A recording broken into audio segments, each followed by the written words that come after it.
ilmaan Oromoo fayyaa keessanii nagaadhaa bakka jirtanitti nagaan keessanii dhaqqabuun jedha. Xinnaa guddaan keessanii kanatti aansee ani wanti nani dubbachuu barbaadu yookaan wanti ammallee sammuu kiyya keessa deemaa jiru ilmaan Oromoo taanee warri akkasumatti waa'ee fincila kanarratti qooda fudhachaa jirtanii fi deeggarsa gochaa jirtan hundi keenyayyuu haala amma itti jirru kanarratti deebisnee cimsuun waan ammallee barbaachisuufan deebisee viidiyoo kana waraabuu barbaada. Maaliif fincilli kun hiriirri namootan hiriiran bayinaadhaa jedhanii jiran. Namni hiriira bahuu bakka bakkatti dhaabbatee jira, bakka bakkatti itti fufee jira. Bakka dhaabbate kanatti namoonni guuramaa jira. Namoonni hiriirarra jiruu fi namoonni mana jirullee waluma qixa jechuudha.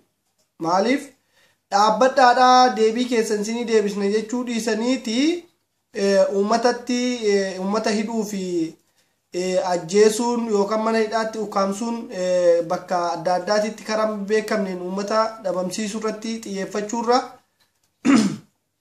uummata Oromoo gaaffii uummata Oromoo deebii argamuu qabaa, deebii isin gaafattaniif kana jettanii dubbachuutu barbaachisaa natti fakkaata. Kanaafiyyuu jabaadhati wanni hojjetamuu qabu namni hiriira bahes kan hiriira hin baanes akka hidhamaa jiru argaa jirtanii bakka jirtanii wanta kana waliif tumsuu danda'uu qabdan. Namni tokko yoo hidhamee argitan qabamuu yoo argitan hundi keessan callistanii ilaaluun sinirra hin jiru. Maaliif namicha kana amma gadhiisistanitti namoonni mana hidhaa keessa hanga jiranitti mana hidhaa keessaallee namoota seera malee hidhaman kana hunda isaanii gadi yaasuun barbaachisaadha jedheetiin amanaa jechuudha.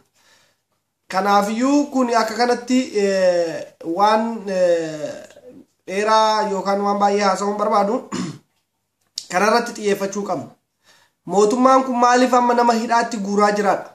Hiriira maa baatanii mirga keessan maa gaafattanii yoo ta'e itti deebi'aatii ammallee deebiin keenya nuun deebine waan jettanii hiriira bahuurra wanni isin dhaabbatu hin jiru jechuudha. Amma namni keenya hidhamaa jirutti, amma namni keenya ukkaamsamaa jirutti barataa fi barsiisaa fi qote bulaan waan kanarraa dhaabbachuu hin qabdaniin jedha.